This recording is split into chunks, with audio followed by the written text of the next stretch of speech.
La Sociedad Dominica de Medios de Comunicación, Sodomco, presenta A Pensar Más con Rosa María Palacios.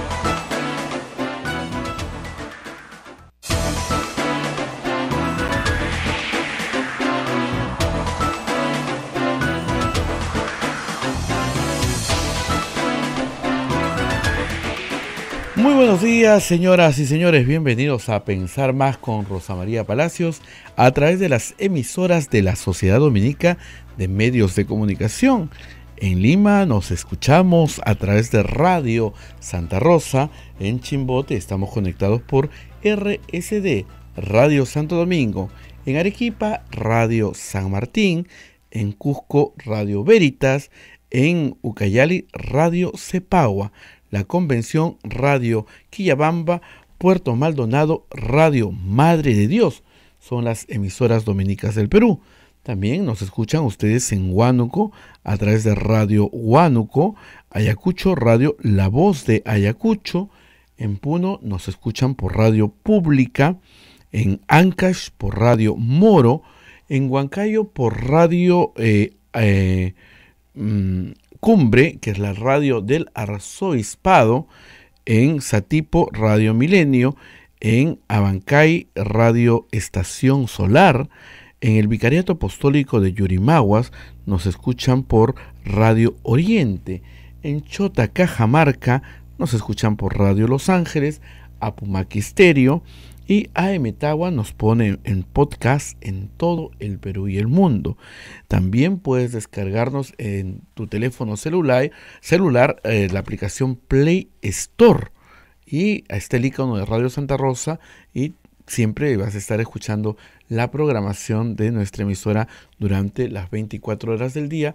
Como también puedes escucharnos y puedes tener toda la información a través de nuestra página web www.radiosantarosa.com.pe. Así es que ahí tienes la información, ahí tienes colgado el programa, y todo lo que tiene que ver con la información y datos también de la iglesia. Y nosotros hoy día, Rosa María está llegando ya, va a comentar Rosa María sobre esta nueva información que hemos tenido el día de ayer. El empresario Vito Rodríguez, uno de los hombres más ricos, no solamente del Perú, sino del mundo, informó al fiscal José Domingo Pérez del equipo Lavallato que el fondo que entregó a la señora Fujimori era un monto de $200,000 que le dio para la campaña del año 2011. El señor Vito Rodríguez ha dicho que en el sitio donde le entregó el dinero estaba la señora Fujimori. No ha dicho pues que le daba en su mano, sino que llevó la plata contante y sonante y entregó y estaba la señora Fujimori, cosa que ha tratado de minimizar el día de ayer la abogada de la señora Fujimori, diciendo que la señora entraba y salía. Cuando te llevan $200,000, yo creo que le prestas algo de atención, ¿no? No es solamente para entrar y salir, no son 2 soles, son $200,000 que el señor Vito Rodríguez le entregaba. Y el señor Vito Rodríguez pues no es un personaje conocido y yo me imagino que la señora Fujimori le prestaría atención.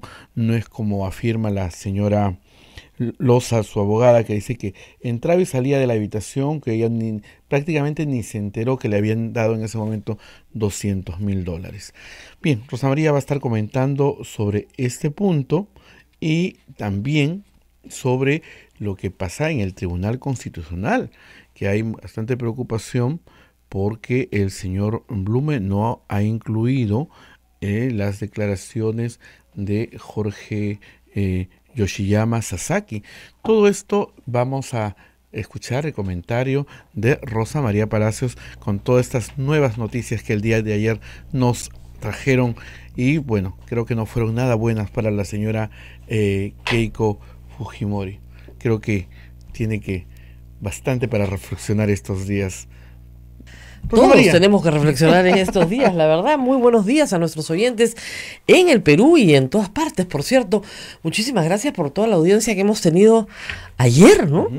Qué éxito, sí. La verdad, reproducían el programa por todos lados. Pero bueno, ayer hablamos, y hoy día lo continuaremos haciendo, de este hallazgo, por decirlo de alguna manera, de la Fiscalía en las investigaciones que continúan sobre los aportes no declarados a la campaña de Keiko Fujimori en el 2011, en el 2016 y también a la campaña de Pedro Pablo Kuczynski en el 2016. Ayer declaró el señor Vito Rodríguez, él es accionista mayoritario de la empresa Gloria, y señaló que de su propio peculio entregó $200,000 en efectivo en el año 2011 a la campaña de Keiko Fujimori. Hay que decir que no es la primera vez que está vinculado a un aporte de campaña y al fujimorismo. Vladimiro Montesino señaló en el año 2001, cuando fue interrogado sobre las campañas, que este era uno de los aportantes que se usó para encubrir los aportes del servicio de inteligencia, que era el que pagaba finalmente las campañas de Alberto Fujimori. Esta vez volvió a participar haciendo un aporte de $200,000 que pudo haber hecho, eso es lo que a mí me sorprende, por ese monto lo pudo haber hecho a nombre de distintos miembros de su familia de manera absolutamente transparente. Lo único que tenía que hacer era, ¿no es cierto?, dar su nombre dentro del monto máximo, que son 60 UITs, de repente con 2 o 3 familiares, y se llegaba a esa misma cantidad. Es la necesidad del secreto aquí lo que llama la atención, como una falta ética muy reprobable, porque lo que se hace finalmente es comprar la voluntad del político a la larga. Aun cuando no haya contraprestación alguna, hay un agradecimiento, por ponerlo de alguna manera, una deuda. Nadie da dineros a cambio de nada.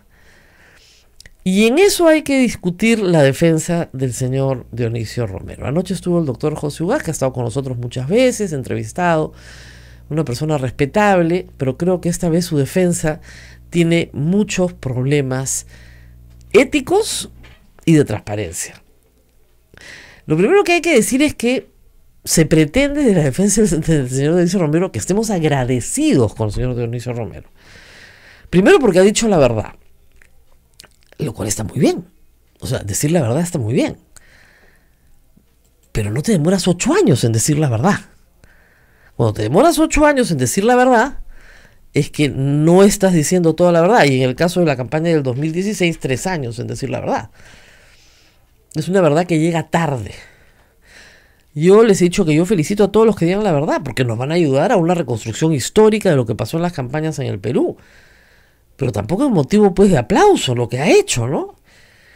Insisten en esta, como llamó él en su carta, decisión responsable, y ha dicho que luego de muchas reflexiones, tomó una decisión responsable, y su defensa dice lo mismo, así que deben haber redactado la carta juntos, una decisión responsable porque el Perú estaba a punto de ser sometido por Hugo Chávez. La amenaza chavista, ¿no?, venía sobre nosotros. Y entonces el fin justifica los medios, pues. Al final es eso, es la misma inmoralidad que se realiza siempre desde la política. No importa que seas de derecha, izquierda, da lo mismo. El fin justifica los medios. Y el señor Ugaz nos dice que en primer lugar no hubo ningún pacto, ¿no? Que se entregaron 17 contribuciones. Ha dicho transferencias, ese es un error. No hay ninguna transferencia bancaria, son dinero entregado en maletines. Como dije ayer, como hacen los narcos. Lo que él dice que la parte anterior, que ese fue el último detallito que se le pasó a entregar la plata en maletines, pero que todo el resto estaba bancarizado. O sea, el procedimiento... No, perdón. Vamos por partes, ¿ok? Que el dinero salga de una cuenta, eso no quiere decir que esté bancarizado. Quiere decir que sale de una cuenta. Yo supongo que Dionisio Romero no tiene, ¿no es cierto?, una bóveda en efectivo debajo de su cama. Tiene que salir de una cuenta, ¿no es cierto? De una cuenta. ¿De qué cuenta? De la cuenta Credit Corp. Entonces tienes que pedirle al contador que haga un asiento contable, etcétera. Es obvio, porque además es dinero de los accionistas. Se está llevando las utilidades para repartírselas a Keiko Fujimori, que serán poquito entre las utilidades de Credit Corp, pero son las utilidades, ¿no? Muy bien. Entonces, esa parte por supuesto que está sentada en un asiento contable, y por supuesto que no ha evadido impuestos porque es el dinero de los accionistas. A los que han engañado son los accionistas de Credit Corp. Y sobre eso no hubo respuesta anoche, porque según el señor Ugas todos los accionistas estaban de acuerdo, y que el mandato que tiene el presidente del directorio y el directorio es ampliamente discrecional para usar fondos como gastos, y que estos gastos representan una nimiedad entre los gastos discrecionales que tiene el directorio. No sabía que tenían esa capacidad de gasto discrecional, ¿eh? Bueno que los accionistas lo sepan en Nueva York y en Lima, porque parece que era una cosa pues normal, mínima en comparación. ¿Qué más imputarán al gasto no deducible? En fin, si yo tuviera esa acción estaría un poco preocupada, ¿no? Porque si los que gestionan el valor de mi acción imputan al gasto no deducible una serie de cositas que para la cual tienen amplia discrecionalidad, entonces todo se lo pasan a la empresa. Pero en fin, entonces en eso se equivoca José Ugas. No es una pequeña cosita que tú entregues un maletín con dinero. Y él lo sabe. Ha sido presidente de Transparency International. Sabe perfectamente que no puedes entregar maletines con dinero. Ese es el método de los peores delincuentes. ¿Para qué? Para que no se sepa, ¿no es cierto?, qué están pagando. El banco de crédito te pide encarecidamente que bancarices todo, ¿no? Y ellos llevan maletines con dinero.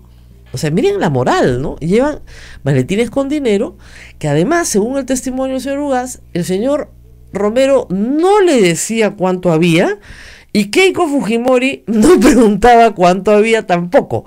Se sentaba y dejaba el maletín 17 veces. El señor Romero dijo que recordaba 6 o 7, pero el número de salidas de plata, de repente lo fraccionaron, no lo sé. Son 17 según el testimonio del señor Ugas. Todo el cuento, como yo dije ayer en Twitter, increíble. O sea, no sabía, o sea, te dejan un paquetito, ¿no? Oye, ni en la colecta. Hasta la colecta se cuenta acá para saber cuánto ha entrado. O sea, además imagínense ustedes, ya, pónganse a pensar, la tesis del señor Ugas es cierta, ¿ok? Keiko Fujimori no sabía ni cuánto le dejaban. Entonces, sus, digamos, asesores de campaña no estaban muy preocupados por el flujo de fondos. Aparentemente, ¿no? Le sobraba. Y ahí se arma la otra hipótesis que es bien importante ya en este momento. ¿Es el vuelto de la campaña, ¿no es cierto?, el origen de una fortuna? ¿De eso vive Keiko Fujimori? ¿Le sobró una cantidad de dinero suficiente como para, ahora sí, esconderla en otras actividades? Porque ahí se abre otra línea de investigación muy diferente. Yo siempre les he explicado que yo calculo que la campaña tiene que haber costado el triple de lo que declararon a la OMP. O sea, si declararon 19, los 18 o 17 millones de soles porque fueron incrementando, yo calculo que puede haber costado 17, 18, 19 millones de dólares. Porque la campaña lo paga todo, pero absolutamente todo se pasa por la campaña. El candidato llega en calzoncillos, hasta el terno te lo paga la campaña. En ese tipo de campañas, por cierto, ¿no? Entonces, ¿de qué estamos hablando acá? ¿Sobró plata? Si nos ajustamos a lo que ella declara, que yo presumo que es falso, ya va sobrando ahora la plata, por si acaso. Solamente sumando 3.650.000 del Banco de Crédito, $1 milloncito de Odebrecht, $200.000 de Gloria. En esos tres aportantes ya tenemos $4.850.000. Porque Barata dice que los otros 200.000 se los dio la Confiep. $4.850.000. Están muy cerca, si no ya encima, de la cifra declarada por Keiko Fujimori como sus gastos de campaña. Muy cerca. y siguen firmes porque la lista de gente que va a desfilar ante la fiscalía no ha concluido. De 2 en 2 los vamos a tener todos los días. Y ojalá que, de verdad, que todos digan la verdad. Pero una vez que digan la verdad, no es para ponerles una estrellita en la frente y decirle, ay, te felicito, qué bien, estupendo, has salvado al país. No, lo que han hecho es una inmoralidad. Además, porque tenían la posibilidad de hacerlo bien. De hecho, si ustedes revisan las cuentas del 2016 de PPK, los aportes de todas las personas jurídicas vinculadas al Banco de Crédito sí están reportados. Están reportados ante la OMP. Si entraron por un banco, si fueron reportados, es absolutamente transparente. ¿Y por qué tiene que ser transparente? Para que no quepa duda, ¿no es cierto?, de que no hay contraprestación a futuro. El tema de los hexágonos, que ha sido el tema de ayer que lo planteamos temprano acá. Octógonos. Estoy con la geometría mal. Muy bien, octógonos. Es un tema muy relevante, que también el señor Ugaz no pudo responder anoche, porque la respuesta que dio es ridícula. Dijo, no, pues ellos pagaron el 2011 para una ley que se aprobó en el 2013 y que se reglamente el 2018. Imposible, que eran pitonizos. No, doctor, no funciona así. Tú pagas para lo que venga, que puede ser mucho o puede ser poco. Evidentemente en el 2011 no sabían, ¿no es cierto?, si iba a venir una ley de banca, ¿no es cierto?, o una ley que controlara los intereses, o una ley que, no sé, desapareciera las AFPs. Pero estaban pagando, si Keiko Fujimori no ganaba, para tener una fuerza legislativa que impidiera eso. Que puede ser muy malo para el Perú, y en eso estamos de acuerdo. Lo que está mal es pagar para obtener un resultado. Eso es lo que está mal. No ganar con la fuerza de los argumentos, sino ganar con la fuerza de la plata. Y que no tengan la capacidad de discriminación moral es igualito que el año 2000. ¿No es cierto? Había mucha gente que no entendía qué era lo que había hecho mal Fujimori. No tenían discriminación moral. O sea, no pueden distinguir el bien del mal. Eso es aterrador para una sociedad. O sea, lo que hicieron está mal, no está bien en ningún escenario. Y no es delito, claro que no es delito. No van a ir presos, por supuesto que no van a ir presos. Porque falsa declaración, falsa declaración en documento administrativo ya prescribió. Sí es delito, no es que no lo sea. O sea, si lo hacen ahorita en el 2020 y lo chapan en el 2020, es delito, tiene 4 años de pena. Pero prescribió, pues, para estos casos, porque claro, están hablando 8 años después. Y no es lavado, porque lo he explicado 100 veces, y yo no cambio mi posición. Es la misma posición para el caso de Ollanta Humala. Yo temo que con ciertos empresarios haya pasado lo mismo que con Keiko Fujimori, ¿sabes? Keiko Fujimori no soportó perder el 2016, y su pataleta, ¿no es cierto?, generó toda la crisis política que hemos vivido. Yo creo que para un grupo de empresarios, el hecho de que Ollanta Humala ganara y que hayan tirado su plata a la basura, porque no tenían el presidente que querían, pero tenían un grupo de congresistas que los podía apoyar, hizo que tuvieran una olímpica pataleta. Y eso explica la conducta de algunos propietarios de medios de comunicación. O sea, a mí nadie me va a contar pues la campaña del 2011. O sea, ¿me la van a contar a mí? Yo podría contarles a ustedes horas lo que fue la campaña del 2011. Todo lo que pasó el 2011 en esa campaña. El terror que tenían de que Ollanta Humala ganara, sin ni siquiera conocer el personaje. Les cuento una sola anécdota para que se hagan una idea. Ollanta Humala pidió conversar con los propietarios de los medios de comunicación, con los canales sobre todo. ¿Por qué? Porque había una página en su plan de gobierno, la famosa página 56 sobre medios de comunicación, por cómo me acuerdo, me aprendí ese plan de memoria, la gran transformación, que hablaba justamente de los monopolios mediáticos. ¿Se acuerdan? Y era una página claro, escrita por el sector más de izquierda de su grupo, que era aterradora para cualquier dueño de medio de comunicación, porque parecía que iba a haber una injerencia en la propiedad de los medios de comunicación. Y él pidió reuniones, y entiendo que varios lo recibieron. En esa época lo recibió Ibcher, lo recibieron en el Canal 9 el señor Cunio, pero en Canal 4 no quisieron recibirlo, ni recibirlo a conversar. O sea, ni tocarlo. No quisieron recibirlo. Él pidió la reunión. Quiero explicarle mi plan de gobierno respecto a los medios de comunicación. No lo recibieron. Y miren, Ollanthumal a mí, durante la campaña del 2011, no me quiso dar entrevistas, porque en la del 2006 fue feroz. Me dio una entrevista en enero y de ahí no me dio nunca más una entrevista hasta que vino a este radio. Durante todo su gobierno. O sea, los que perdimos el trabajo por su culpa, porque él ganó, ¿no es cierto? Nos trató pésimo durante su gobierno, ¿eh? Eso sí hay que tenerlo bien claro. A los que más lo rajaban, eso los invitaban a Palacio, pero a nosotros no. Muy bien. Y del Canal 4 salimos varios. El mismo año, por la misma causa. La pataleta olímpica, estilo Keiko Fujimori, porque no había ganado Keiko Fujimori, porque había ganado Ollanthumal. Y el argumento ayer de José Ugaz diciendo, pero no se acuerda que el día que ganó Ollanthumal cayó la bolsa. Sí, cerraron la rueda de bolsa 2 días. Y después, ¿qué pasó? Toda la Confiep fue corriendo a Palacio de Gobierno. Se dieron besitos, abracitos y asunto arreglado. Business as usual. Listo, seguimos andando. ¿O no? ¿O no? Porque así funciona siempre.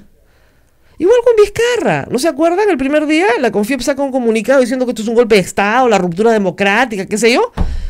Y después se toman fotos, una semana después se toman fotos con el ministro Ceballos. Se acomodaron muy rápidamente. La mayoría, otros no. Y sí, hubo un frenazo en la inversión privada, por supuesto. De la inversión privada peruana, no de la extranjera, que no se hace paltas con estas cosas. Y que tiene una mejor lectura normalmente. Increíble. Entonces, que nos vengan a decir que tenemos que estar agradecidos, porque además de decir la verdad, nos querían salvar, y que este fue un acto patriótico de salvación nacional, ya mucho, ¿no? O sea, ya que no tengas discriminación moral ya es el colmo, pero que encima te tenga que agradecer porque no tienes discriminación moral. O sea, ¿qué le pasa a esta gente? Hay libritos que pueden leer, ¿ah? O sea, si solo leen pues Expreso, ven Willax, ¿no? Rey con Barba, claro. Hay rojos, leen El Montonero, hay rojos pues por todas partes, ¿no? Y estamos en una dictadura castrochavista comunista. Si solo leen eso. Pero si sus fuentes de información se amplían, no sé, podrían leer pues a Alberto Vergara, ¿no? Invítenlo. Una sesión del directorio de Credicorp por Alberto Vergara y les explica algunas cosas para que no vivan pues aterrados. Y hay otros politólogos, inviten a Darjan, inviten a Tanaka, inviten a gente que les pueda explicar que Michi es la política peruana porque no tienen idea. Y además no perderían tanta plata, ¿no? Porque debe ser, la verdad, francamente, un desconcierto eso de apostar por alguien y que no gane. Pero, ojo, recordemos, te queda una fuerza en el Congreso. Porque miren, ¿a santo de qué Keiko Fujimori le va a hablar de los octógonos al señor presidente? Y que le quita a la ministra de Salud. ¿A santo de qué? Keiko Fujimori no tiene ni un kiosco. ¿Qué tanto le interesa el tema? Es absurdo. Cuando lo mencionó, dije, bueno, ¿qué tal lobby, no? Pensando en un lobby de la industria alimentaria. Pero esto es mucho más relativo. Porque, claro, está agradecida. Y yo no digo que haya habido una llamada, una reunión o una conversación con Dionisio Romero sobre ese tema. Pero sí un agradecimiento, ¿no es cierto?, a una persona que te ha bancado cada campaña, cada vez que se lo has pedido. O sea, no es la primera vez, además, que las empresas peruanas dan plata en una campaña. Por favor, nos podemos remontar hasta los 80s. Esta es una práctica habitual, oscura, que siempre ha ocurrido. Que ocurre, imagínense, desde Vargas Llosa se salía la plata por las ventanas. Justamente para que no sea oscura se da la ley del 2004, que la primera vez que se regula, la primera vez que se pone topes y se ponen sanciones administrativas es en el 2004. Por eso investigar para atrás ya es casi es histórico, pero casi inútil. ¿Ok? Muy bien. De ahí para adelante, las normas se han ido refinando. Ahora ya tenemos un delito desde agosto pasado. Pero desde el 2004 está regulado. Entonces tienes que decir la verdad. Tienes que decir la verdad completa. Y no tienes, digamos, que avergonzar. Teníamos miedo a las represalias, dice el señor Romero. Y claro, es lo mismo que Barata le dice a Marcelo Odebrecht: oye, 3 palos para Humala es mucho, porque en realidad casi nuestra candidata es la otra. O sea, ¿por qué le estamos poniendo? Entonces, aumentar 500, pues nivélalos, ¿no? Ponle un poquito más. Y ahí sale aumentar Keiko 500. Entonces, esta es la forma en la que se ha manejado. Por eso cuando se destapó este tema al principio, solo contra Ollanta Humala y la niña Heredia, ¿te acuerdas que yo te decía? Cuando se abra la caja de Pandora, ahí los quiero ver a todos corriendo diciendo que esto no es delito. Y ahora como coro, yo les podría enseñar, siempre les cuento esto porque es gracioso en el fondo, todos los periodistas que me insultaban por decir que eso no era lavado de activos. Hay que verlos ahora diciendo que no es lavado de activos. Y los delitos que se inventaron, el delito de precoima, o sea, delitos inventados. Lamentablemente, para bien o para mal, el Código Penal lo aprueba el Congreso. ¿Ok? El Congreso. Y solo es delito lo que está en el Código Penal. Lo que no está escrito como delito no es delito. Usted tiene permiso para hacerlo. Puede hacer lo que le dé la gana que no sea delito. En materia penal, ciertamente. Qué lástima, ¿no? Toda esta historia es increíble. Entonces, claro, es evidente que ha costado muchísimo que se apruebe en un Congreso el delito de financiamiento ilícito.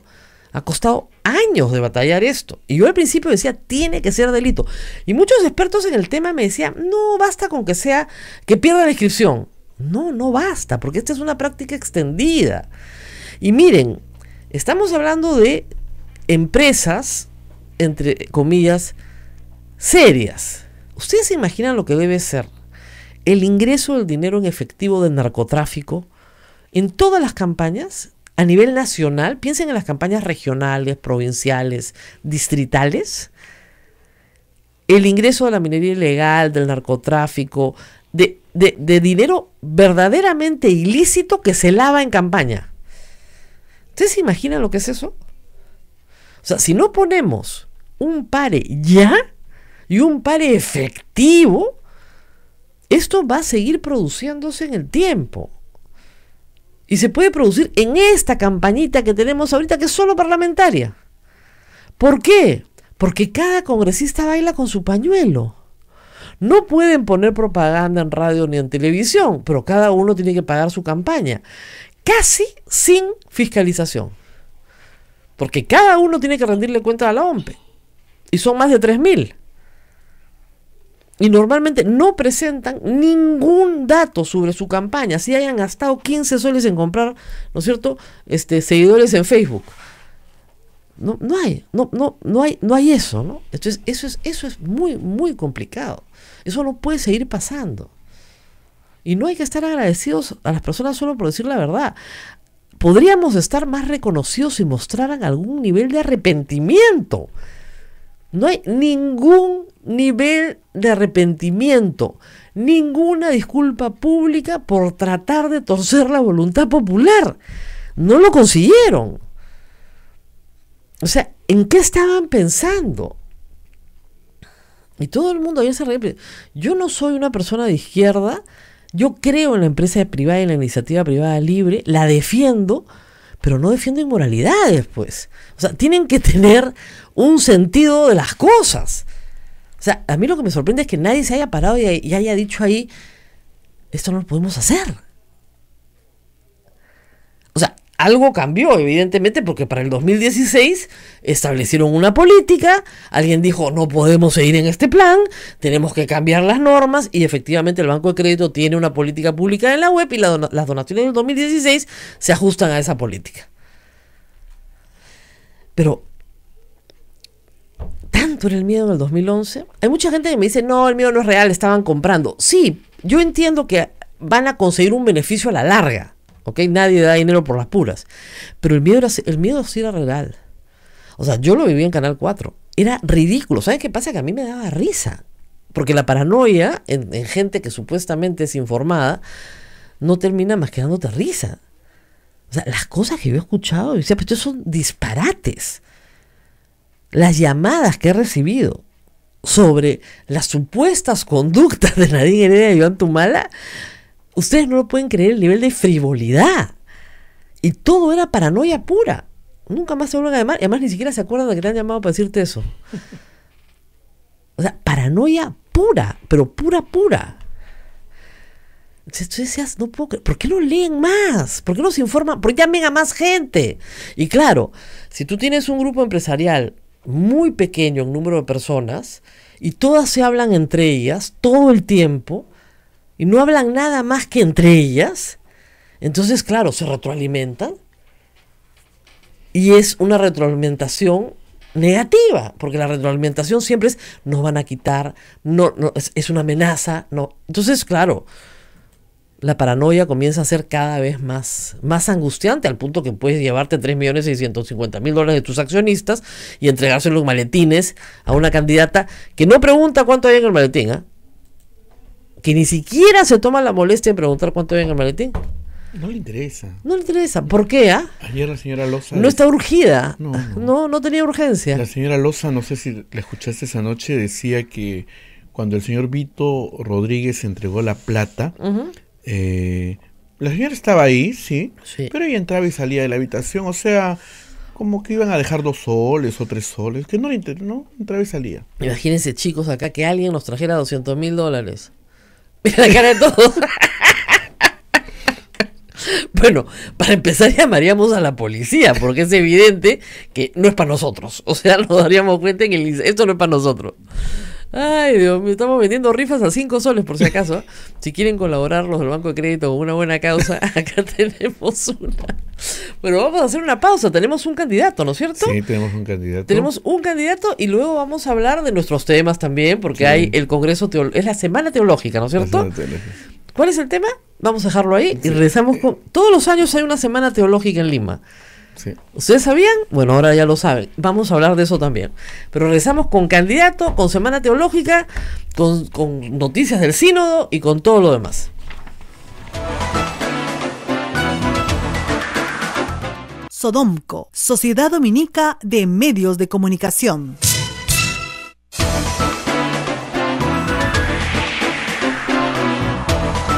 Señoras y señores, continuamos con A Pensar Más a través de las emisoras de la Sociedad Dominica de Medios de Comunicación. Rosa María. Bueno, acá tenemos un candidato, lo voy a presentar en un segundo, pero les voy a dejar una pregunta planteada acá a los muchachos.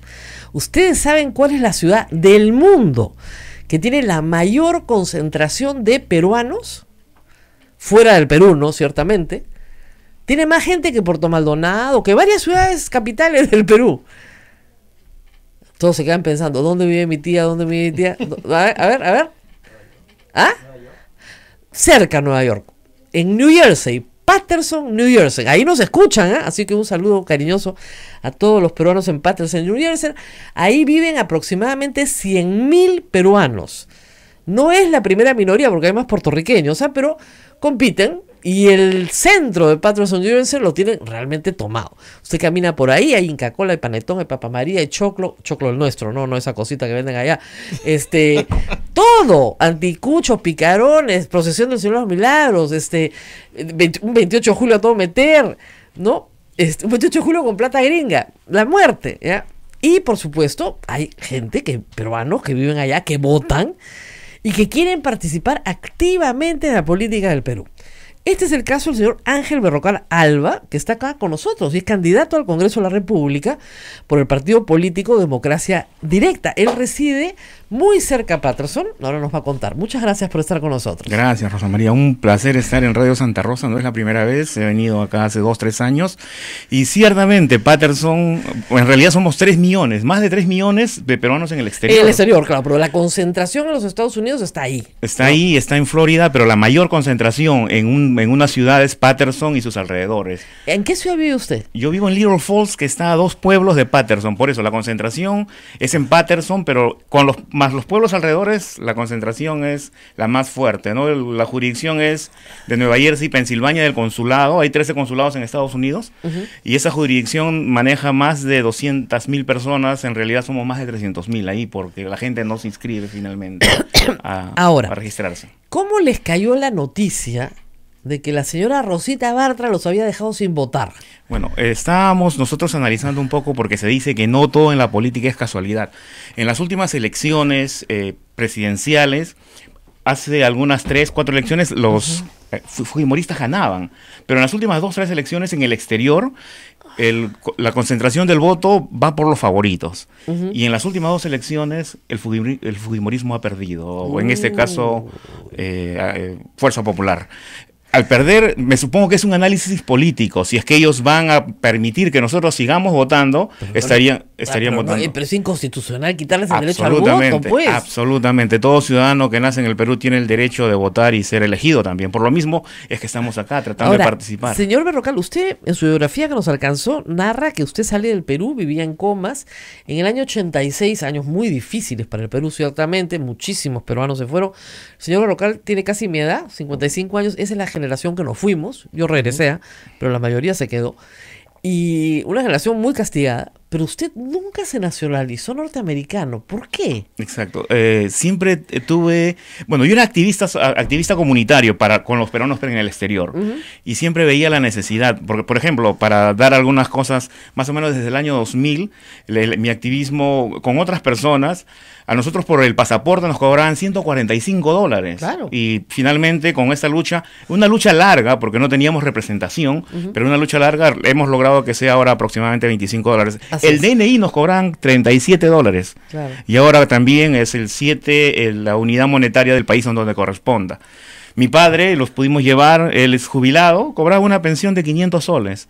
Iba al consulado y en el consulado le cobraban por un trámite de... El certificado de supervivencia, una carta notarial. En ese tiempo le costaba $120. Tenía que pagar $120 para cobrar sus 500 soles. Ahora, por toda esta lucha y también con el apoyo de Relaciones Exteriores, finalmente, larga y ardua, se logró de que sea un cobro simbólico, $1, que no es nada ahora.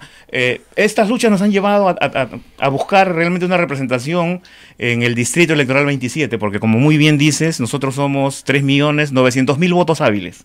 Pero no han querido, pues, o sea, la propuesta de la Comisión de Alto Nivel era crear un distrito electoral exclusivo para los peruanos en el extranjero.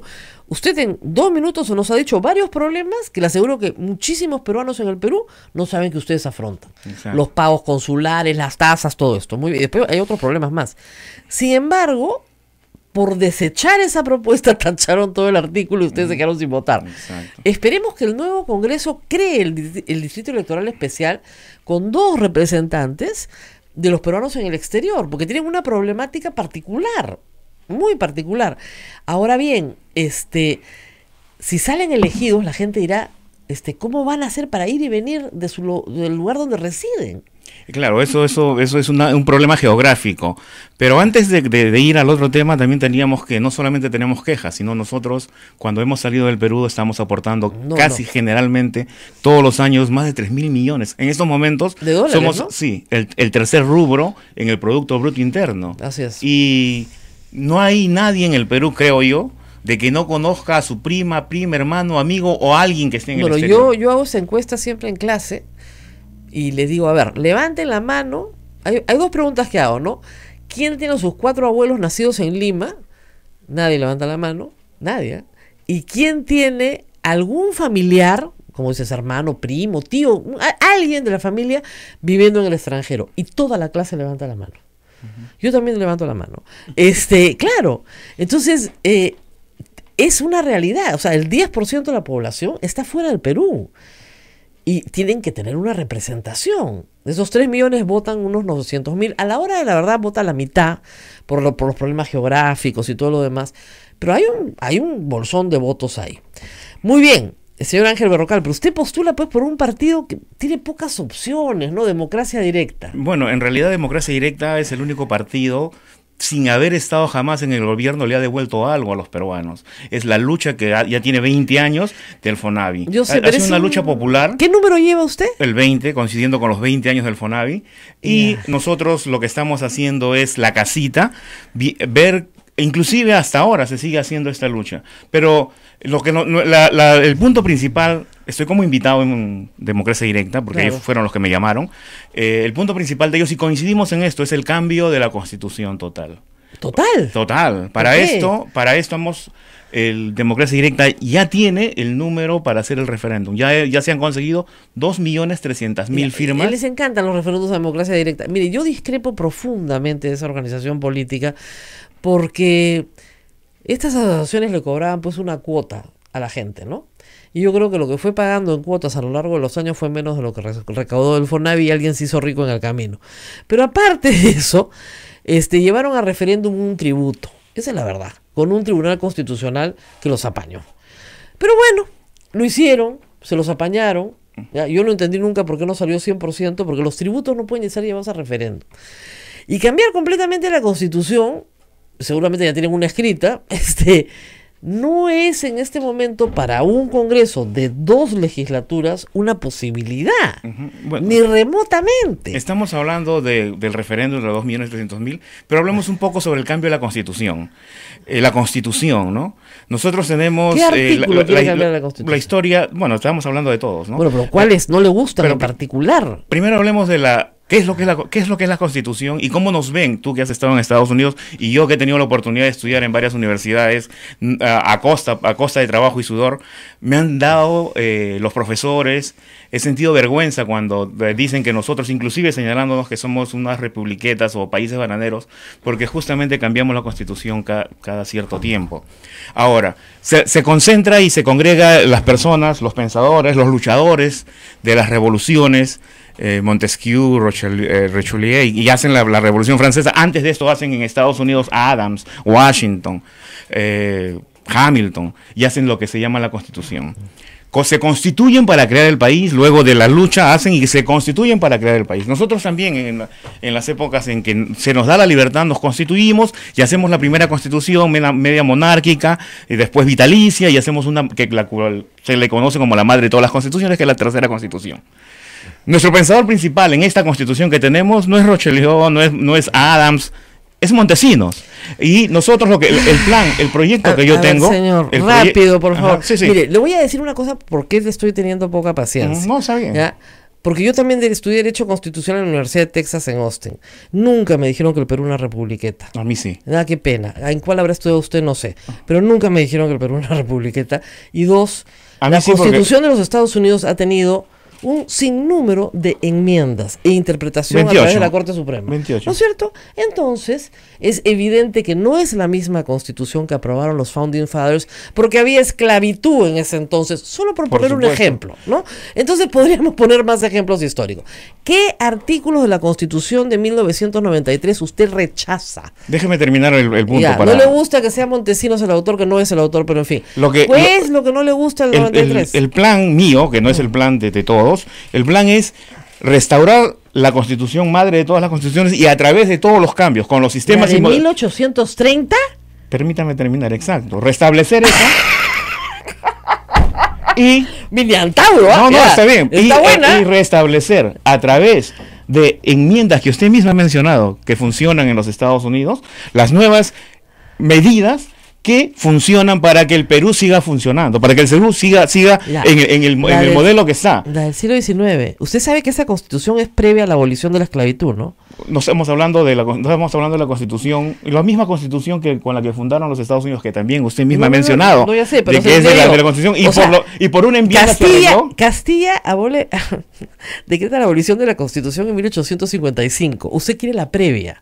Claro, lo que se quiere es que cuando se constituye el país para hacer y de ahí se comienza, y los demás puntos vendrían a ser a través de enmiendas. Yo no estoy diciendo de que nos vayamos a inventar algo que no existe. Lo que pasa es de que en el Perú se han hecho casi todas las constituciones durante dictaduras. Discúlpeme, usted ha leído las constituciones todas, me imagino. No me las tengo memorizadas. Si usted hace un cuadro comparativo de todas las constituciones, los contenidos se repiten, los contenidos pétreos de la Constitución. Claro, son copy-paste. No son copy-paste. La mayoría. Son los contenidos pétreos de la Constitución, así se llaman en derecho constitucional. Claro. Es decir, el Perú es una república.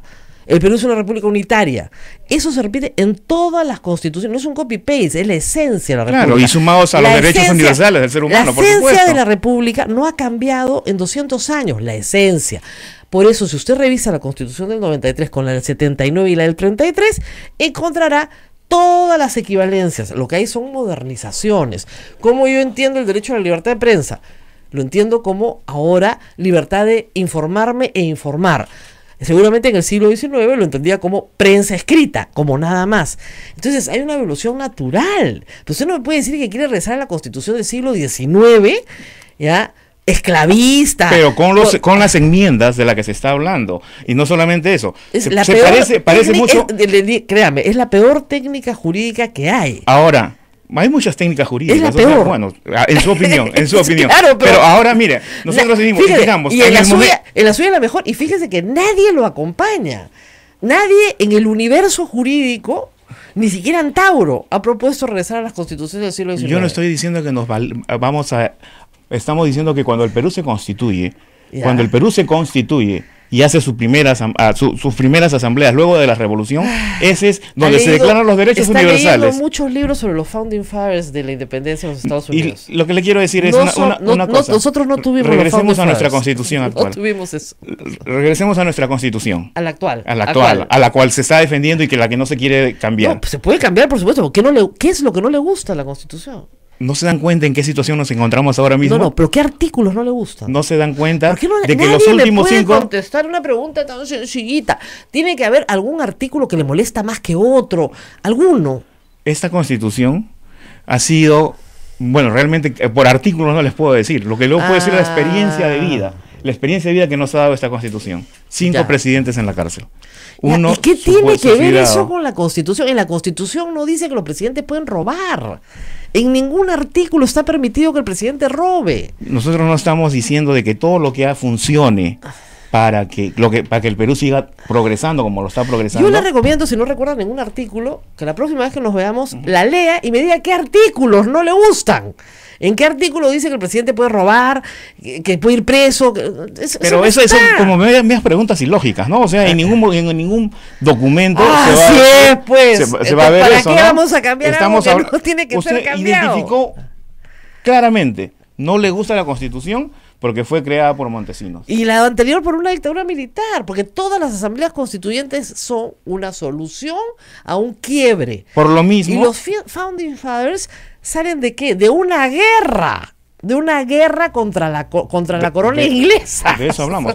Por eso, de lo mismo estamos hablando. Montesinos, constituciones hechas por dictaduras, y llegamos a mi propuesta. A la propuesta de que cuando se constituye el país, se hace las constituciones primarias, y de ahí, a través de las enmiendas en las que estamos llegando hasta ahora, como las enmiendas de la abolición de la esclavitud, las enmiendas para que haga un sistema económico que funcione en el país, como es el ahora, el que está funcionando. Pero le cuento que en las constituciones del siglo XIX, los peruanos en el extranjero no votaban. No, recién se les da el derecho en el 79. No, claro, las mujeres tampoco votaban hasta mediados de los 1900. Y además el Estado era confesional. Para todo eso era confesional. ¿Usted es católico? Sí. Ya, pero por si acaso, era la única religión posible. Bueno, en eso sí no estoy de acuerdo. Pero para eso están las enmiendas, yo sé. Pero para eso están las enmiendas. ¿Para qué va a retroceder a un texto que tiene que enmendar? No tiene ningún sentido. Bueno, en fin, nos hemos divertido mucho con usted, señor Ángel. Importante decir el número. Ángel Berrocal, Democracia Directa número 20. A los peruanos en el exterior que nos escuchan, ahí tienen un candidato. Nos tenemos que ir. Nos hemos divertido mucho con su explicación. Nos tenemos que ir, pero regresamos para hablar de la semana de reflexión teológica. Regresamos. Sodomco, Sociedad Dominica de Medios de Comunicación.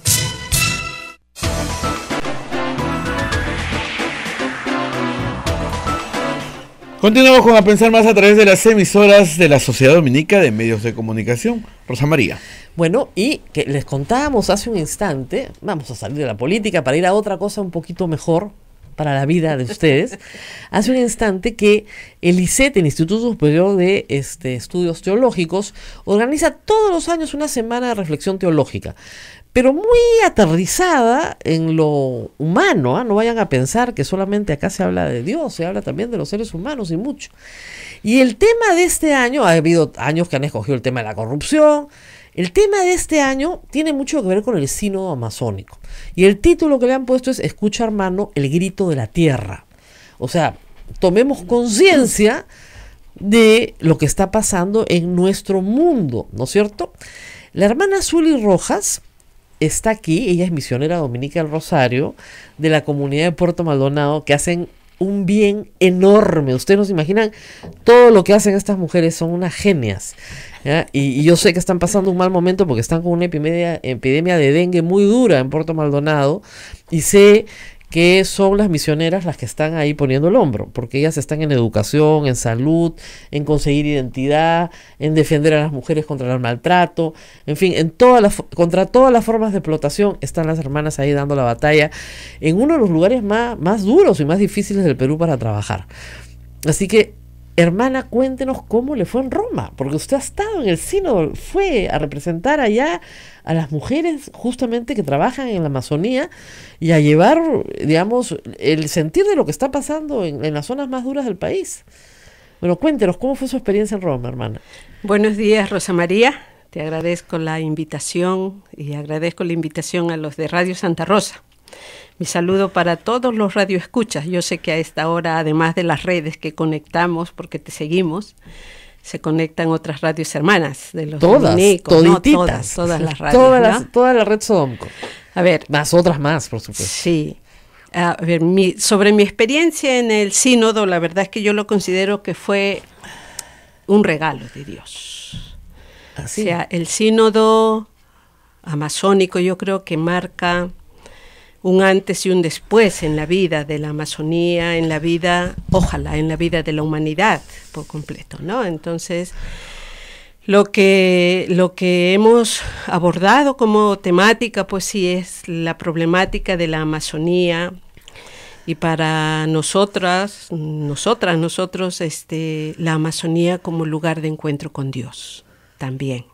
Los diferentes rostros en la creación, en los pobladores, en los pueblos originarios, en quienes estamos ahí, pues sí, esa expresión. Hermana, cuando vino el Papa, estuvimos todos en Puerto Maldonado, Abel y yo fuimos también allá en esos días, sí, enloquecidos. Claro. Una de las, digamos, quejas de los pobladores al Papa fue: no hay gente que nos atienda. Y ha sido una constante, o sea, los sacerdotes no llegan, las religiosas no llegan, y ustedes, entiendo, se multiplican para llegar, pero ustedes no son sacerdotes, ustedes no pueden celebrar la Eucaristía. Entonces, ha habido en este sínodo toda una discusión sobre qué podrían hacer las religiosas para satisfacer estas necesidades. ¿Se ha avanzado en eso? Sí, yo considero que estamos en un proceso. Y no hay vuelta atrás, o sea, con el sínodo amazónico no hay vuelta atrás. Se han abierto algunas ventanas, ya hubiéramos querido que se abran algunas puertas, pero paso a paso. Pero por lo menos para la administración de algunos sacramentos, como el bautismo. A ver, eso lo puede hacer, el bautismo lo puede hacer cualquier cristiano. Pero que haya un registro, ¿no? La gente dice ya, pero que haya un registro. O por ejemplo para el matrimonio, que también son los contrayentes los que lo celebran. Exactamente, sí. Pero que la religiosa pueda llevar un registro. O sea, este tipo de pequeños detalles administrativos, si se quiere, porque para bautismo y matrimonio no habría problema, pero por ejemplo, llevar la Eucaristía. Sí, a ver, mira, ¿qué es lo que hemos aprobado? El documento final es el documento que se aprobó, los que votaron, los sinodales, los varones. Pero el Papa lo asume, esto no es una democracia, usted sabe que el Papa lo asume si quiere y ya nos dará su respuesta. Exactamente. Pero ustedes, ¿qué votaron y qué se aprobó? Uno, que este documento se presentó al Papa y el Papa antes de terminar diciembre va a emitir un documento de respaldo. Así es, de lo que consideran positivo. Y sí hay un, yo creo, el avance importante sobre que las mujeres vamos a seguir haciendo lo que venimos haciendo hasta ahora. Es verdad, ya lo hacen, ya, pero, digamos, ya lo pero hacemos, que haya un Entonces, un pedido ¿no? es de que haya un reconocimiento oficial a algunos ministerios o nuevos ministerios que se creen, independientemente de que si el obispo que ahora está y te permite es buena persona. Claro. O si la religiosa que está, pues lo quiere hacer o no. Entonces, en ese sentido es lo que se ha pedido, que se reconozcan nuevos ministerios, pero en el documento final hay menos de lo que hemos hablado. Yo sé, me imagino, se pide al cielo. Evidentemente, hay obispos que justamente para llegar más a la gente, por ejemplo, las dominicas del Rosario, yo estoy segura que Monseñor les dice, bueno, salgan, hacen esto, aquí, hacen todo lo que se pueda, hasta donde se pueda, para liturgias, en fin, todos los servicios que puedan darse. Otros obispos en otros sitios tendrán otra manera de pensar, porque aunque usted no lo crea, el que me escucha dirá, ¿pero qué es esto? Eso es un caos. No, la iglesia es la organización más descentralizada del mundo, y cada obispo en su diócesis decide. Entonces, ustedes tienen hoy muchas facilidades para trabajar, pero es evidente que otras hermanas tal vez no. ¿Qué pidieron ustedes, así como lista de Navidad? ¿Qué pedían? Muchas cosas. Una primera cosa que pedimos fue votar. Exactamente, me parece excelente. ¿Por qué? Porque acá viene la trampita, señores y señoras. Para ser parte del sínodo, tienes que ser obispo. Para ser obispo, tienes que ser sacerdote. Y para ser sacerdote, tienes que ser hombre. Entonces, ¿qué es lo que pasa al final? Las que están en la primera línea de batalla, que son las hermanas, no pueden votar. Y esto hay que debatirlo, porque esto puede cambiar. O sea, no es un asunto... Esto depende del Papa. Y puede votar perfectamente el día de mañana. Sí, por eso cuando yo digo que estamos en un proceso, yo quiero destacar, por un lado, la presencia del Papa Francisco y su actitud. Yo creo que, pues sí, por él hubiera sido, yo creo que él nos daba el voto. si hubiera sido solo por él. Solo por él, ¿no? Y entonces, pero considero que estamos en un proceso y eso es importante. Claro. Eso es importante, ¿no? Un proceso de cambio, ¿no? Yo creo que para el próximo sínodo las mujeres votamos. Claro. Bueno, tienen mucho que decir. Sí. Es cierto que todos y todas fuimos invitadas por el Papa. Gracias. Fuimos invitadas y en la iglesia, pues, en la iglesia hay esa estructura, ¿no? Claro. Entonces, con relación a otros ministerios, las mujeres hemos dicho, está bien que nos reconozcan, pero que cambie la estructura de la iglesia. O sea, y no hemos discutido lo del orden sacerdotal. No. Eso no se ha discutido porque no era el tema. Claro. Salvo para casados, ¿no? Exactamente, eso de ahí que se habló para diáconos permanentes con una familia constituida, con una vida fecunda, claro, que tengan formación y si no que se les forme, pero la misma exigencia es para los sacerdotes. Exactamente, con las mismas exigencias todo eso, ¿no? Entonces, pero eso es para facilitar que la comunidad creyente pueda celebrar su fe, tenga acceso a compartir la Eucaristía, más allá del rito, porque yo creo que en nuestra iglesia hay una confusión en ese sentido, ¿verdad? La Eucaristía va más allá del rito. Es la comunión, es lo que te lleva a los demás, es lo que te el Papa dijo que sin Eucaristía, no, además el Papa ha dicho sin Eucaristía no hay iglesia. Claro. Eso es una frase del Papa Francisco. Sí. Entonces es bien, el mandato es bien claro. O sea, ¿y qué pasa? Ustedes no pueden celebrar la Eucaristía, transportar formas consagradas, es peligroso, a veces ustedes entran a un pequepeque en el río y se van 3 días de misión, 4, 5, una semana a las poblaciones más alejadas, entonces llevan todo, llevan desde consuelo en la bolsita, ¿no es cierto?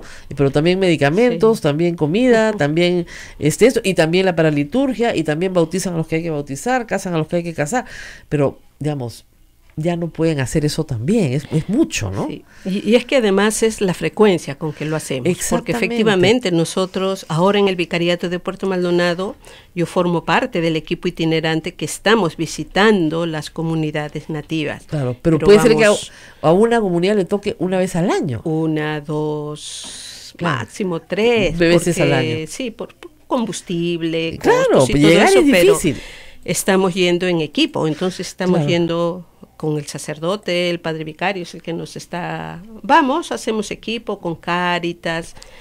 Estamos, yo creo que por ahí haciendo también caminos nuevos, o los caminos que antes hicieron nuestros hermanos dominicos en el vicariato, solo que ahora decimos, mira, vamos en equipo, no podemos ir solos, ¿no? Claro. Y vamos laicos, religiosas, sacerdotes. Claro, pero el problema es que la frecuencia... La frecuencia, sí. Así, acá nosotros tenemos misa todos los días, 3 veces al día, acá al costado de la iglesia, ¿no es Sí. cierto? Bueno, puede ser que en una comunidad tengan una misa una vez al año o 2 veces al año. Sí, esa es la realidad de la Amazonía, ¿no? Y entonces hay algunos hermanos incluso Claro, y además usted sabe que no entienden eso. No, y claro, el problema es que cuando el cuerpo no se alimenta, ¿no es cierto? Uno se pone flaquito. Cuando el espíritu no se alimenta, también se vuelve débil, Sí. ¿no? Sí, necesitamos, ¿no? Necesitamos. Y fue un pedido de la gente, ¿ah? Fue un pedido de las comunidades. Y claro, no hay tantas vocaciones, ese es el otro problema. También, sí. O sea, ¿dónde están las vocaciones ahorita que puedan atender a esta inmensidad de gente que sobre todo está muy disgregada sobre el territorio? Ese es el problema más complicado, porque es gente que está muy separada una de la otra. Cada comunidad está a horas de la otra, por río. O sea, uno no llega ahí fácilmente, ¿no?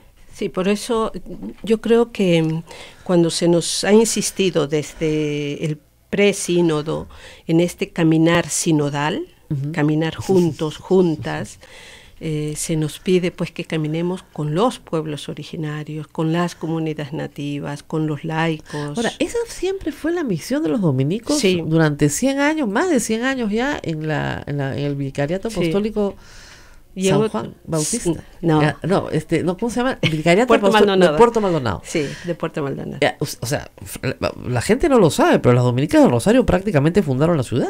Nosotras nacimos allí, sí. Claro, llegaron con sus baúles, se demoraron, me contaban 15 días en llegar de Arequipa a Puerto Maldonado, Sí. en burro. Y de no había- Lima hasta allá 21 días. Claro, de en Lima hasta total. allá 21 días y de verdad, y llegaron con sus baúles y no había nada. Nada. Y había que fundar escuela, fundar hospital, De todo, sí. todo, pues. y todo lo fundaron. ¿Ya? Y evangelizar, porque el trabajo ahí fue Sí. de evangelización. Sí, sí, sí. Y lo hicieron desde lo que ella sabía. Claro, ¿Verdad? Entonces, con prácticas. Cierto, hemos dicho, yo creo que es bueno, ha sido muy bueno en el sínodo destacar algunas actitudes, por ejemplo, que hoy la Iglesia debe de seguir insistiendo. Uno es la escucha. Claro. La escucha, la humildad para reconocer lo que nos equivocamos y lo que acertamos. Así es.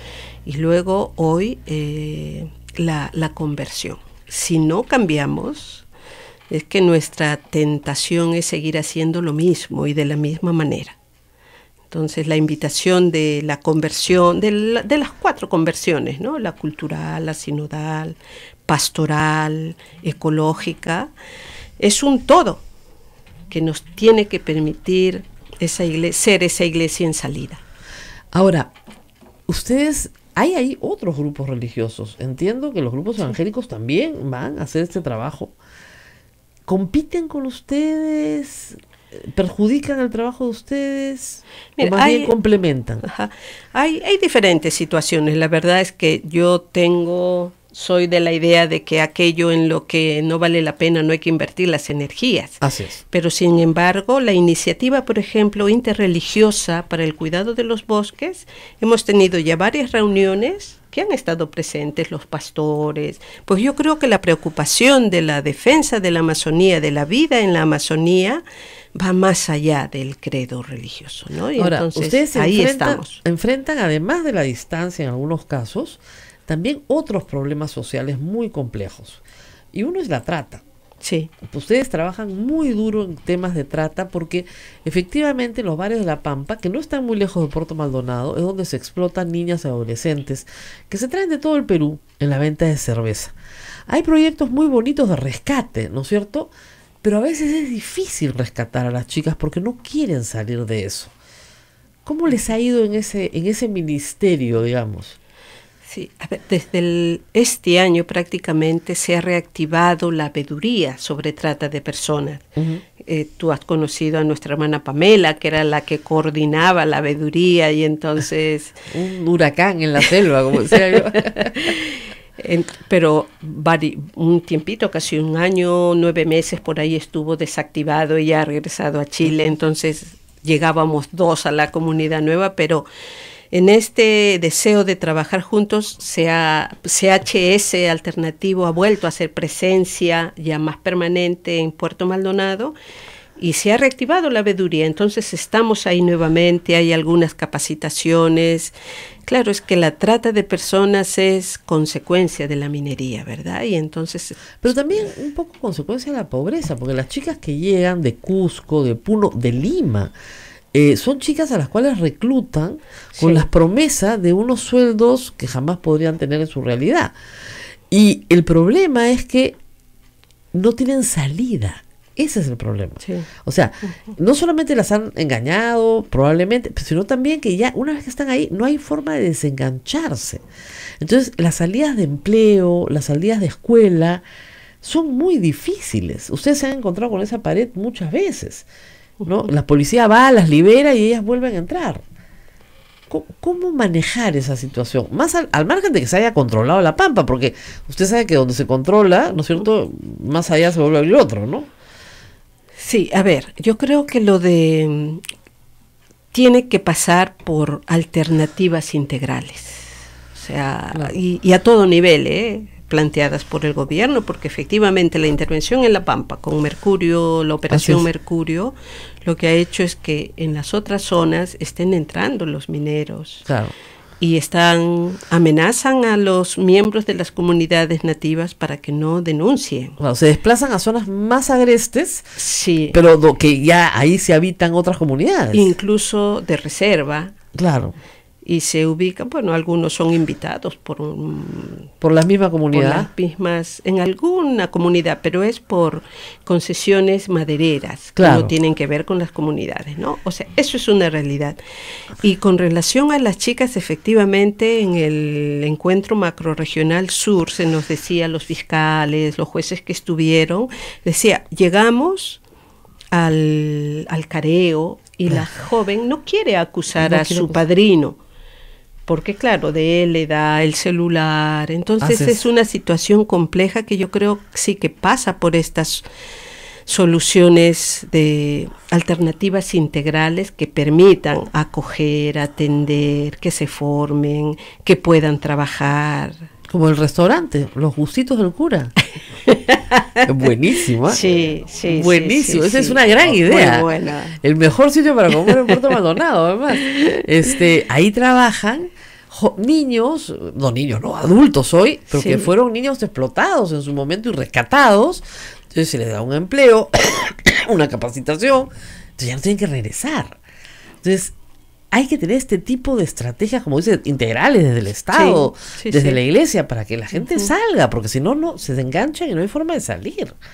Es complicado, es bien complicado. Es complicado, igual, ¿no? con la explotación laboral infantil, es el mismo problema, ¿no? Sí, o sea, porque Puerto Maldonado no es zona de captación, claro, en ese sentido. No, es de recepción. ¿No? Es recepción. Y ahora desde el gobierno hay 4 centros de asistencia, pero claro, como dicen algunos especialistas, algunos amigos, así psicólogos, es falta esa dimensión espiritual, claro, para acompañar, y claro, la verdad es que también somos pocas, pues, en Puerto Maldonado. Ustedes son 5. Nosotros ahora somos 4. ¿4? ¿Qué pasó? Es que Pamela se fue. Luego están nuestras hermanas, a las que le decimos las mexicanas. Claro. Pero, o sea, en estas puertas que se abren... Esa comunidad es la ONU, ¿eh? Había una arequipeña que también era extranjera, pero el resto todas eran extranjeras. Sí, y ahora pues es así, hay una hermana filipina, una de Angola, Lourdes, que es de España, y yo que soy de Perú. Pero ahora hay un proyecto interesante que ojalá lo podamos consolidar, y es la presencia de una comunidad intercongregacional impulsada por la Conferencia Religiosas y Religiosos del Perú. Han estado 2 hermanas, la próxima semana es la asamblea de provinciales, y el deseo es de que ellas retornan, pues sí, en marzo, y el deseo es que se amplíe esa comunidad, porque solo de momento hay 2 hermanas ahí. Ya, pues se pueden juntar con ustedes, pues. Claro, no Ya, estamos juntas, ya. pero o sea, para hacer otra comunidad en la experiencia intercongregacional, ¿no? Claro, Sí. que hay que fomentar eso. Sí. Y eso se puede hacer desde la Confer perfectamente. Los que Sí. no saben qué cosa es la Confer, yo no sabía, no tenía ni idea. Hasta que me llevaron alguna vez, casi me muero, nunca he visto tantas religiosas en mi vida. Es la conferencia de religiosos y religiosas, Sí. que es muy potente, ¿ah? O sea, Es la conferencia nacional, pues, ¿no? así es. Entonces ahí participamos. la presidenta de la Confer ya tiene asiento en la Conferencia Episcopal Peruana o todavía.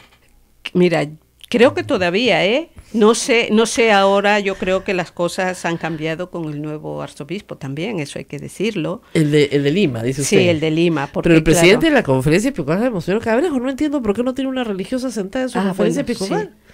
sí. No entiendo. ¿La presidenta de la no Confer s- debería estar? Sí, yo estuve en la junta directiva hasta el 17, principios del 18, a lo mejor las cosas han cambiado, como todo cambia. Como todo cambia para bien. Para bien, claro. Bueno, todas las personas que estén interesadas en escuchar algo sobre la Semana de Reflexión Teológica tienen que llamar al Instituto Superior de Estudios Teológicos, Juan 23. Juan 23. Siempre me Mañana va a olvido. estar la hermana Azul y vas a estar tú. Va a estar la hermana Zuli mañana y voy a estar yo, voy a moderar una mesa justamente sobre estos temas, sobre lo que ha pasado en Roma, los cambios que se vienen, como dice la hermana, se ha abierto una ventana, pero que el cambio no se detiene, eso es lo que le ha quedado, No. le quedó clarísimo. Sí, no, eso de ahí no hay No hay vuelta atrás. vuelta atrás, eso de ahí yo creo que Eso es una muy buena noticia. Es buena noticia para la Amazonía, para nosotras también como vida religiosa femenina, o sea, porque yo fui representando a la vida religiosa. Claro. Fuimos invitadas 10 religiosas por la Unión Internacional de Superioras Generales. Claro. Y hemos estado ¿Y usted es superiora religiosas. general? No, fui invitada. ¿Invitada? Fui invitada, he sido provincial, pero representando a la vida religiosa a nivel mundial 10. Y luego han sido 8 hermanas más que han estado en calidad de consultoras, de expertas, de auditoras. Entonces hemos estado por primera vez en este espacio. ¿Por primera vez? Sí, 18 religiosas. 18 religiosas, 35 mujeres en general en el sínodo. Si nosotros hacemos las cuentas, Ajá. una estadística en el Concilio Vaticano II, Ajá. que participaron 2.000 sacerdotes, padres claro. conciliares Así y es. luego superiores generales también, estuvieron 23 mujeres. Ahora hemos estado 38. 35 mujeres 35. y hemos estado casi 280 por ahí, ¿no? Entonces, decimos, son los pasos que vamos dando, que se va dando y que va abriendo el Papa Francisco como posibilidad. Luego el Papa también ha nombrado a otras mujeres en espacios donde solo estaban varones. La Congregación para Institutos de Vida Consagrada, Institutos de Vida Apostólica, solo había varones. Ujú. Ahora hay religiosas generales. Las generales están ahí 7. Luego en el Consejo Pontificio de Educación, 3 mujeres. Antes solo varones. Entonces, El día que vamos estemos sumando, vamos así, sumando. El día que estemos 50-50, creo que las cosas van a cambiar bastante. Sí. Yo también creo. Pero muy bien, nos tenemos que despedir. Ha sido una mañana muy movida. Muchísimas gracias Los a todos. invitamos para la Semana Teológica, es en el Instituto Juan 23, Alfredo Cadenas, 290 Pueblo Libre, a una cuadra de la Universidad Católica. Cerquísima la Católica. Sí, Cerquísima. Pueblo Libre. Es que Mañana pueden ir a las 6 de la tarde. A las 6 de la tarde. Todos los días, todos los toda la días, semana. Toda la semana. Toda la semana. Muy bien, nos tenemos que Nos vamos, ir. Rosa María. Y ya saben que nosotros lamentablemente no tenemos a Dionisio Romero, así que necesitamos plata. La radio vive de la caridad pública, así que por favor, si quiere colaborar con Radio Santa Rosa, www.radiosantarosa.com.pe, PayPal, que tenemos muchas cosas que hacer, la verdad. Muy bien, nos tenemos que ir. Hasta mañana. Hasta Rosa mañana. María.